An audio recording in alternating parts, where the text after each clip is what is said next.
আমার নাম রূপালী, বয়স 9 বছর। আমার বিয়ের মাত্র 4 মাসের মধ্যেই আমার স্বামী মারা যায়। আমার স্বামী মারা যাওয়ার 6 মাস পর আমার বাবা মা আমাকে নিতে আসেন, কিন্তু আমি তাদের সাথে যাইনি, কারণ আমি তাদের উপর বোঝা হতে চাইনি। আমাদের বাড়ির অবস্থা ভালো ছিল না, বাবা আমাকে অনেক কষ্টে বিয়ে দিয়েছিলেন। আমার শ্বশুরবাড়ি বেশ ধনী। আমার শাশুড়ির 2 ছেলে, 1 মেয়ে। আমার স্বামীর থেকে তার ভাই 2 বছরের ছোট। স্বামীর মৃত্যুর পর আমি চেয়েছিলাম আমার শাশুড়ি আমার দেওরের সাথে আমার বিয়ে দিয়ে দিক। তাই তার মন জয় করার জন্য বাড়ির সব কাজ করতাম এবং রাতে ঘুমানোর আগে শাশুড়ির পা টিপে দিতাম। যতটা সম্ভব শাশুড়ির সেবা করতাম। তাকে কখনো আমার উপর বিরক্ত হবার সুযোগ দেইনি, কারণ আমি চাইতাম তিনি আর একবার আমাকে তার পুত্রবধূ বানিয়ে নিক। একটা ননদ ছিল যে বিবাহিত এবং সে খুব কম এ বাড়িতে আসত, কেননা আমার শাশুড়ি তার বিয়ে খুব ধনী পরিবারে দিয়েছিলেন, তাই সে বেশিরভাগই সময় তার শ্বশুর বাড়িতেই থাকত এবং সে সুখী জীবন কাটাচ্ছিল তার শ্বশুর বাড়িতে। কিন্তু যখনই আমার ননদ আসত, আমি তার খুব যত্ন করতাম, তার পছন্দের সব খাবার রান্না করতাম এবং তার বাচ্চাদেরও খুব আদর করতাম। এতে আমার শাশুড়ি খুব খুশি হতেন। বিয়ের প্রথম দিন থেকেই আমি তার সাথেও খুব ভালো ব্যবহার করেছি এবং তিনি খুশি হয়ে আমাকে অনেক আশীর্বাদ করতেন আর বলতেন, আমি ভগবানের কাছে প্রার্থনা করি আমার দ্বিতীয় পুত্রবধূও যেন তোমার মতো হয়। আর আমাকে বলতেন যে তুমি আমার কাছে আমার মেয়ের মতো, তুমি যেভাবে আমার সেবা করো, নিজের মেয়েও তার মায়ের এমন সেবা করতে পারে না। আমি আমার শাশুড়ির মন যেভাবেই হোক জয় করতে চাইতাম। আমাদের বাড়িতে শাশুড়ি কথাই শেষ কথা, সব কিছু তার নির্দেশেই হতো। তার সম্মতি ছাড়া বাড়ির একটা পাতাও নড়তে পারত না। যদি কাউকে তার খারাপ লাগত, তাহলে এই বাড়ির কেউ তার নাম পর্যন্ত বলতেন না, কারণ আমার শাশুড়ি খুবই রাগী মহিলা। শাশুড়ি আমার উপর খুব খুশি, তাই আমার বিশ্বাস ছিল যে তিনি আমাকে তার ছোট ছেলের সাথে বিয়ে দেবেন। আমার দেওর আমেরিকায় ডাক্তারি পড়ছে, তার ফিরে আসার আর মাত্র 3 মাস বাকি, এবং আমি মনে মনে খুশি ছিলাম যে আবার এই বাড়িটা আমার হবে আর আমি এই বাড়ির মালকিন হব, কারণ আমি সারা জীবন দারিদ্র্যের মধ্যে কাটিয়েছি আর এখানে এসে জানতে পেরেছি যে জীবনের সুখ কী জিনিস। তাই আমি এই বিলাসিতা হারাতে চাই না। আমার শ্বশুর বাড়ি খুব ধনী, তাদের অনেক জমিজমা আছে যা তারা তাদের বাপদাদাদের কাছ থেকে বংশ পরম্পরায় পেয়েছেন। এরা বংশ পরম্পরায় ধনী আর আমার দেওরও দেখতে হ্যান্ডসাম এবং স্মার্ট। আমি যদি বাবার বাড়িতে চলেও যেতাম, তাহলে সারা জীবন কিভাবে একা কাটাতাম? কে তার গরিব এবং বিধবা মেয়েকে বিয়ে করবে? তাই আমি যথাসাধ্য চেষ্টা করেছি যে আমার শাশুড়ি যেন তার ছোট ছেলের সাথে আমার বিয়ে দেন। আমারও কি ভাগ্য, যখন আমার বিয়ে হয় তখন আমি খুব খুশি ছিলাম যে আমার বিয়ে একটা বড়লোক বাড়িতে হচ্ছে। এতদিন আমি অভাবের মধ্যে মানুষ হয়েছি, এখন আর অভাবের মধ্যে জীবন কাটাতে হবে না। কিন্তু ভগবান আমার এই সুখ ও মাসের মধ্যেই কেড়ে নিলেন, ও মাসের মধ্যেই আমি বিধবা হয়ে গেলাম। এখন আমি আমার দেওরের সাথে বিয়ে হয়ে এই বাড়িতেই আরামের থাকতে চাইতাম। শাশুড়ির মতো পুরো বাড়িতে কর্তৃত্ব নিজের হাতে চাইতাম। আমি জানতাম এটা একমাত্র সম্ভব আমার দেওর আমাকে বিয়ে করলে, কারণ আমার শাশুড়ি এই ছেলের খুব বাধ্য ছিলেন। তিনি প্রতিটি বিষয়ে তার ছোট ছেলের সাথে পরামর্শ করে করতেন। আমার স্বামী ছোটবেলা থেকেই অসুস্থ ছিল। ছোটবেলার এই দুর্বলতা তার শরীরে যৌবন পর্যন্ত থেকে যায়। সে দেখতে রোগা পাতলা এবং কালো, তাই তো আমার মতো গরিব মেয়ের বিয়ে এত ধনী পরিবারে হয়েছে। তবুও আমি আমার স্বামীর সাথে সুখী জীবনযাপন করতে চাইতাম, কিন্তু আমার স্বামী আমাকে সাথ দেয়নি। তিনি আমাকে ছেড়ে চিরদিনের মতো চলে গেলেন। যদিও আমরা গরিব, কিন্তু আমার বাবা যদি জানতেন যে আমার স্বামীর এমন রোগ আছে যে সে ছোটবেলা থেকেই অসুস্থ, তাহলে আমার বাবা কখনই তার মেয়েকে এই বাড়িতে বিয়ে দিতেন না। আমার বাবা এই কথাটি জানতেন না, তাই আমার শাশুড়ি যখন আমার বাবাকে আমার সম্বন্ধের কথা বলেছিলেন, তখন আমার বাবা রাজি হয়ে যান। আর এইভাবে আমি এই বাড়িতে আসি। কেবলমাত্র 3 মাস সুখে ছিলাম, তারপরে হঠাৎ আমার স্বামীর শরীর খারাপ হল। আমার শাশুড়ি আমার স্বামীর চিকিৎসার জন্য টাকা জলের মতো ঢেলেছেন, এমনকি চিকিৎসার জন্য তাকে অন্য দেশে পাঠাতে চেয়েছিলেন, কিন্তু তার কাছে সময় খুব বেশি ছিল না। কিছুদিনের মধ্যেই তিনি মারা যান। স্বামীর মৃত্যুর পর আমি 1 বছর ধরে শ্বশুর শাশুড়ি এবং ননদের সেবা করছি। কিন্তু সেদিন আমার খুব খারাপ লাগল, যেদিন আমার শাশুড়ি বললেন যে আমি আমার ছোট ছেলের জন্য মেয়ে খুঁজছি, যাতে তাকে বিয়ে দিতে পারি। মনে মনে ভাবলাম, যদি তাদের সামনে দিনরাত দাসীর কাজ করি, যদি তাদের সেবা যত্ন ঠিকমতো করতে থাকি, তাহলে হয়তো আমার শাশুড়ি খুশি হয়ে আমাকে তার ছোট ছেলের বউ বানাবেন। কিন্তু আমি ভাবতেই পারিনি যে আমার সমস্ত পরিশ্রম এবং আশা বৃথা যাবে। একদিন আমি এবং শাশুড়ি খুব নামকরা এক তান্ত্রিক বাবার কাছে গিয়েছিলাম। না জানি কতদিন ধরে আমার শাশুড়ি এই বাবার কাছে আসছিলেন। তিনি প্রতি সোমবার বাবার কাছে আসতেন এবং তার আশীর্বাদ নিতেন। আমরা সেখানে পৌঁছানোর সাথে সাথে ভিখারির লাইনে বসা একটা অন্ধ মেয়েকে দেখে আমার শাশুড়ির বোধহয় ওর প্রতি করুণা হয়েছিল, তাই তিনি গিয়ে ওর কাছে বসে ওকে জিজ্ঞেস করতে লাগলেন, তোমার কি কোনো অ্যাক্সিডেন্ট হয়েছে? তুমি এখানে কি করছো আর কোথায় থাকো? আমার শাশুড়ি এমনভাবে কথা বললেন যেন তাকে অনেক দিন ধরেই চেনেন। আমি অবাক হয়ে গেলাম যে কেন আমার শাশুড়ি একটা ভিখারির কাছে গিয়ে বসলেন এবং কিভাবে তাকে চেনেন। আমার শাশুড়ি তার কাছে ক্ষমা চাইছিলেন আর বলছিলেন, মা, আমাকে ক্ষমা করে দাও, আমার সাথে আমার বাড়িতে চলে। অন্ধ মেয়েটিকে খুব রাগী দেখাচ্ছিল। সে আমার শাশুড়িকে বলতে লাগল, আমি কখনোই আপনার সাথে যাব না, আমার যা হয়েছে তা আপনার জন্যই হয়েছে, সেই জন্যই আমি আপনাকে কখনই ক্ষমা করতে পারব না। আমার শাশুড়ি কাঁদতে কাঁদতে তার কাছে ক্ষমা চাইছিলেন এবং তাকে বলছিলেন যে, তুমি যেমনটি চাইতে এখন ঠিক তেমনটি হবে, তোমার মনের যা কিছু ইচ্ছা তা পূরণ হবে, তুমি শুধু আমার সাথে চলো। আমার শাশুড়ি অন্ধ ভিখারিকে বাড়িতে নিয়ে এসেছেন। আমি যখন শাশুড়িকে জিজ্ঞেস করলাম, মা কেন একে বাড়িতে নিয়ে এসেছেন আর এই মেয়েটিকে, তখন আমার শাশুড়ি আমাকে শুধু বললেন যে, আমি ওকে আমার ছোট ছেলের সাথে বিয়ে দেব। শাশুড়ির কথা শুনে আমার পায়ের তলায় মাটি সরে গেল, কারণ আমি যত স্বপ্ন দেখেছি সব ভেঙে চুরমার হয়ে যেতে দেখতে পাচ্ছি। শাশুড়ির কথায় খুব অবাক হলাম যে তিনি কিভাবে একটা অন্ধ ভিখারির বিয়ে তার ডাক্তার ছেলের সাথে দিতে পারেন। আমার মনে হচ্ছিল যে আমার দেওর একে দেখার সাথে সাথে না করে দেবে, কারণ সে আমেরিকায় পড়াশোনা করছে, তার চয়েসও খুব হাইফাই হবে। সে কিভাবে একটা অন্ধ ভিখারিকে বিয়ে করবে। আমি তো শাশুড়ির ভাবনা চিন্তা দেখেই অবাক হলাম। কয়েকদিনের মধ্যেই দেওর ফিরে এলো আর শাশুড়ি বিয়ের প্রস্তুতি নিতে শুরু করলেন। সেই অন্ধ মেয়েটি এখন এবাড়িতেই বাড়িতে থাকে। শাশুড়ি তাকে থাকতে আলাদা ঘর দিয়েছেন। সে আমাদের সাথে খুব কমই কথা বলে, বেশিরভাগই সময় ঘরেই থাকত। শাশুড়ি তার ঘরে খাবার দিয়ে আসতেন। শাশুড়ি দেওরকে বিয়ের কথা জানালে দেওর আনন্দের সাথে বিয়েতে রাজি হয়ে গেল। আমি অবাক হয়ে গেলাম যে রোহিত কিভাবে বিয়ের জন্য রাজি হতে পারে। ও কিভাবে একটা অন্ধ ভিখারিকে পছন্দ করল। তারপরে আবার ভাবলাম, আমার শাশুড়ি হয়তো রোহিতকে বলেনি যে সে তার জন্য যে মেয়ে ঠিক করেছে সে অন্ধ। আমি চেষ্টা করছিলাম কোনোভাবে দেওরকে এই কথাটা জানাতে। একদিন সুযোগ পেয়ে রোহিতকে উস্কে দেওয়ার চেষ্টা করলাম। রোহিত, তোমার মা তোমাকে একটা অন্ধ ভিখারির সাথে বিয়ে দিতে চায়। আমার কথা শুনে রোহিত আমার দিকে অবাক চোখে তাকিয়ে বলল, বৌদি, চিন্তা করো না, মায়ের উপর আমার পূর্ণ বিশ্বাস আছে, তিনি আমার সাথে খারাপ কিছু করবেন না। আমি মাথা নিচু করে চুপ হয়ে গেলাম। বিয়ের সময় দেওর মেয়েটিকে দেখেই এমন খুশি হল যেন সে এত খুশি আগে কখনো পায়নি। তার খুশি দেখে অবাক হয়ে গেলাম যে দেওর এত খুশি কেন। একটি অন্ধ মেয়ে তার বউ হতে যাচ্ছে, তারপরও সে এত খুশি। আমার অবাক হওয়ার পালা কিছুতেই কমছিল না। আমি কিছু বুঝতেই পারছি না কি হচ্ছে। দেওরের বিয়ে সেই অন্ধ মেয়ের সাথে হয়ে গেল আর আমার চোখের সামনে দিয়ে সে তার স্ত্রীর হাত ধরে ঘরে চলে গেল। এখন পর্যন্ত আমার দেখা সব স্বপ্ন ভেঙে চুরমার হয়ে গেল। শাশুড়ি আমাকে নির্দেশ দিয়েছিলেন যে এখন থেকে তোমার দেওর আর জায়ের সমস্ত দায়িত্ব তোমাকেই নিতে হবে, কারণ তোমার যা অন্ধ, তাই তার খাওয়া দাওয়া থেকে তার সব দায়িত্ব তোমার উপরে দিলাম। আমার এই কথাটা একদমই পছন্দ হয়নি যে প্রথমে তো শাশুড়ির সেবা করতাম, এখন শাশুড়ি আবার জায়ের কাজের দায়িত্ব আমার কাঁধে তুলে দিয়েছেন। আমি সাহস করে শাশুড়ির সাথে কথা বলার সিদ্ধান্ত নিলাম এবং তার রুমে গেলাম। আমি তাকে জিজ্ঞেস করলাম, তিনি আমাকে নিয়ে কি ভাবছেন আর কতদিন আমাকে এভাবে তাদের বাড়ির কাজের মেয়ে বানিয়ে রাখবেন। প্রথমে তো শুধু আপনি ছিলেন, এখন তো আপনি একটি অন্ধ মেয়েকে আমার মাথায় উপর চাপিয়ে দিয়েছেন। আপনি আমার স্বামীর মা, তাই আমি মনে প্রাণে আপনার সেবা করতাম, কিন্তু আমি সেই অন্ধ ভিখারির চাকরানি হতে পারব না। শাশুড়ি আমাকে বললেন, এখানে এসে আমার কাছে বসো, আমি তোমাকে বলছি মেয়েটিকে। এখন আমার শাশুড়িকেও মোটেও পছন্দ হচ্ছিল না। আমার মন চাইছে না তার কাছে যাই, মনে হচ্ছিল এই মুহূর্তে এই বাড়ি ছেড়ে কোথাও চলে যাই, কারণ আমার সমস্ত উদ্দেশ্য ব্যর্থ হয়েছে। এখন আর তাদের কথা শুনে আমার কি লাভ। কিন্তু বাধ্য হয়ে তার কাছে গিয়ে বসলাম। শাশুড়ি বলতে শুরু করলেন, সেই সময় রোহিত আমেরিকায় যায়নি, আর এই মেয়েটির নাম জ্যোতি আমাদের এলাকায় থাকত। রোহিত এবং জ্যোতি একে অপরকে ভালোবাসত। রোহিত আমাকে অনেকবার বলেছিল তার সম্বন্ধ নিয়ে জ্যোতিদের বাড়িতে যেতে, কিন্তু ওরা আমাদের চেয়ে গরিব, আর আমি রোহিতের বিয়ে খুব ধনী পরিবারে দিতে চাইতাম। রোহিত আমাকে অনেকবার বলেছে যে ভোলাবাসার কাছে টাকার কোনো মূল্য নেই, কিন্তু আমি বুঝতে পারিনি। আমি মেয়েটির বাড়িতে গিয়ে তাদের বলেছিলাম, তোমার মেয়েকে বলে আমার ছেলের থেকে দূরে থাকতে। আমি জানি তোমাদের নজর আমার ধন সম্পদের দিকে, সেই জন্যই তোমরা তোমাদের মেয়েকে দিয়ে আমার ছেলেকে ফাঁদে ফেলেছ, কিন্তু তোমরা যা চাও তা মোটেও হবে না, আমি কিছুতেই এটা হতে দেব না। জ্যোতির মা কাঁদতে কাঁদতে আমাকে বলছিল যে আমরা আমাদের মেয়েকে এরকম কিছুই বলিনি, আমরা গরিব, কিন্তু আমাদেরও মানসম্মান আছে। আপনি এখানে এসে এরকম নাটক করলে আমাদের মানসম্মান ধুলোয় মিশে যাবে। ভগবানের দোহাই, দয়া করে এখান থেকে চলে যান। সেই মহিলা আমাকে বলেছিলেন, আজকের পর আমি আমার মেয়েকে আপনার ছেলের সাথে মেলামেশা করতে দেব না, আপনি নিশ্চিত হয়ে বাড়ি যান। আমি যখন তাদের বাড়িতে গিয়ে তাদের কথা শোনাচ্ছিলাম, তখন বাইরে অনেক লোক জড়ো হয়। আশেপাশের সবাই এই তামাশার কথা জানতে পেরে যায়। গরিব মেয়েটির মা লজ্জায় কাঁদছিলেন।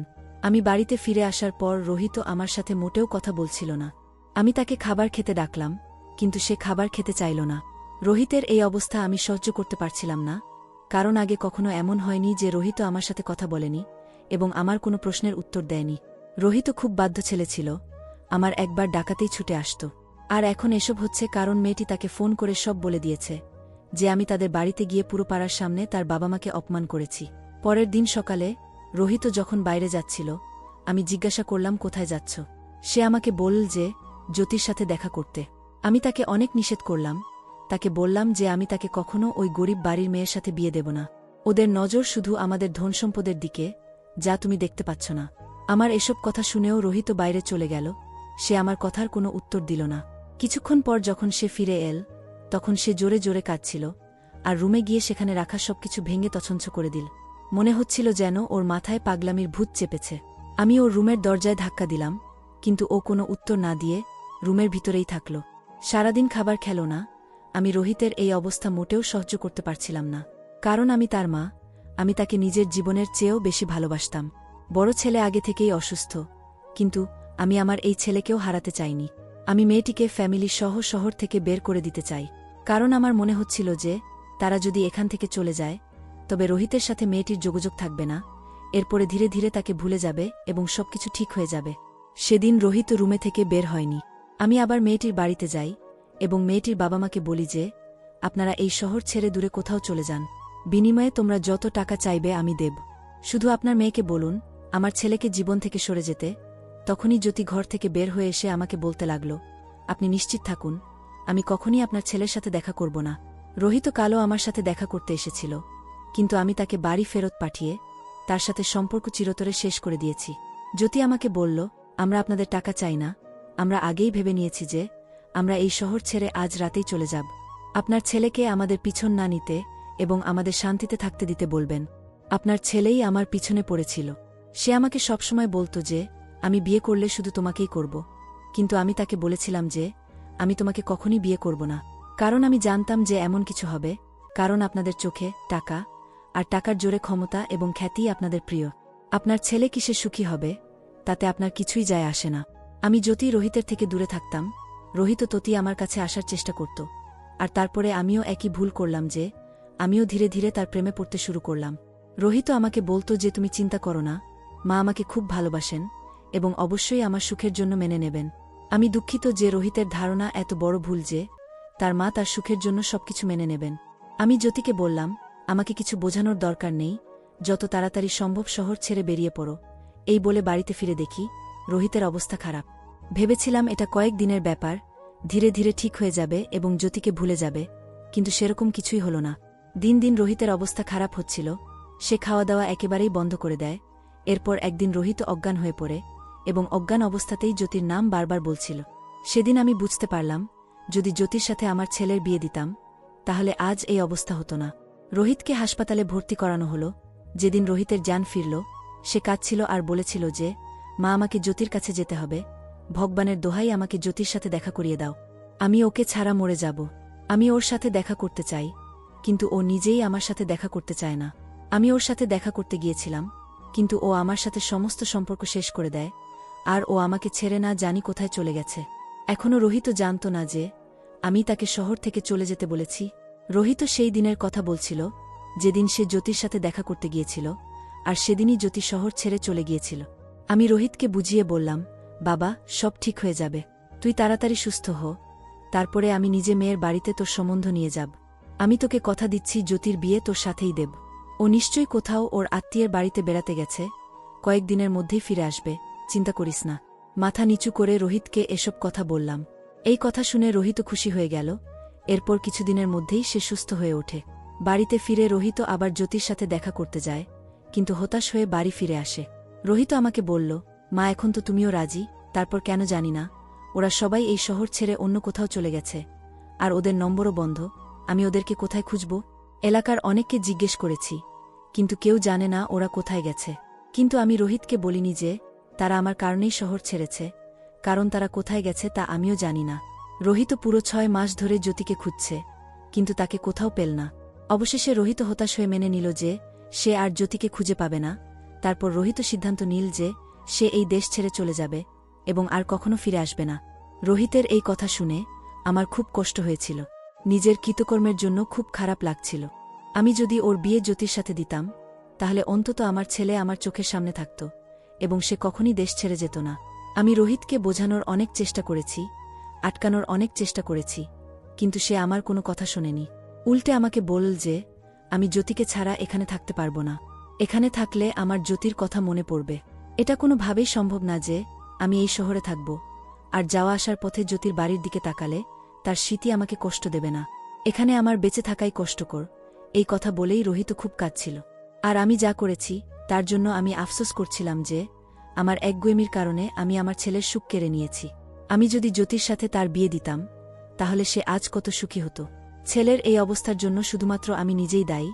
আমার কারণেই আজ ওর চোখে জল। এরপর রোহিত আমেরিকায় চলে যায়, কিন্তু আমি জ্যোতিকে খুঁজতে থাকি।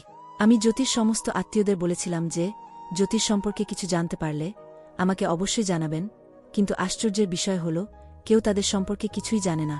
তারা গেল কোথায়? তারপরে প্রতি সোমবার আমি তান্ত্রিক বাবার কাছে যেতাম, যাতে কোনো না কোনোভাবে জ্যোতির খোঁজ পেতে পারি। প্রতিদিন বাবার আশীর্বাদ নিতাম এবং বাবাকে বলতাম ঈশ্বরের কাছে প্রার্থনা করতে, যাতে আমার ছেলের খুশি ফিরে আসে। এরপর ঈশ্বর আমার প্রার্থনা স্বীকার করলেন। আমি জ্যোতিকে সেখানে বসে থাকতে দেখলাম।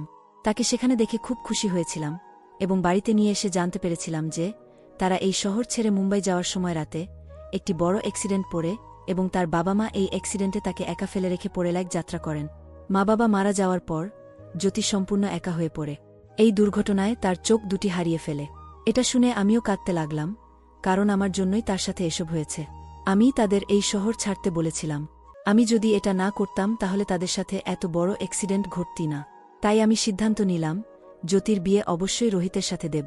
রোহিতও ফিরে এসে জ্যোতিকে দেখে খুব খুশি হয়। রোহিতকে খুশি দেখে আমিও চিন্তামুক্ত হয়ে গেলাম।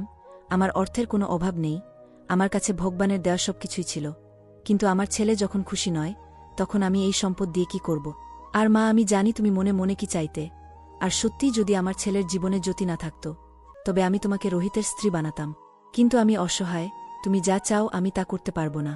তুমি আমার মেয়ে, তুমি যেভাবে আমার সেবা করেছ ভগবান অবশ্যই এর ফল তোমাকে দেবেন। এখন তুমি যদি বিয়ে করতে চাও তাহলে আমাকে বলো, তোমার জন্য ভালো সম্বন্ধ দেখে আমি তোমাকে উচ্চ পরিবারে বিয়ে দেব। কিন্তু রোহিতের সুখ শুধু জ্যোতিকে নিয়েই। সে তোমাকে নিয়ে কখনো সুখী হতে পারবে না। শাশুড়ি আমাকে আরও বললেন, আমার যত ধনসম্পদ আছে তার অর্ধেক আমি তোমার নামে করে দেব, বাকি অর্ধেক রোহিতের। তবুও তুমি যদি তোমার জীবন নিয়ে কোনো সিদ্ধান্ত নিতে চাও তাহলে অবশ্যই নিতে পারো, আমি নিষেধ করব না। তুমি যা বলবে তাই হবে। শাশুড়ির সব কথা শুনে আমি বুঝতে পারলাম যে আমি যা ভাবছিলাম তা কতটা ভুল। আমি পরিবারের সবার ভালোবাসা দেখতে পেতাম না। তারা চাইলে তাদের ছেলের মৃত্যুর পরে আমাকে আমার বাবার বাড়িতে পাঠিয়ে দিতে পারতেন, কিন্তু তারা আমার সাথে এরকম কিছুই করেননি। বরং শাশুড়ি আমাকে তার মেয়ে বানিয়ে নিজের কাছে রেখেছেন।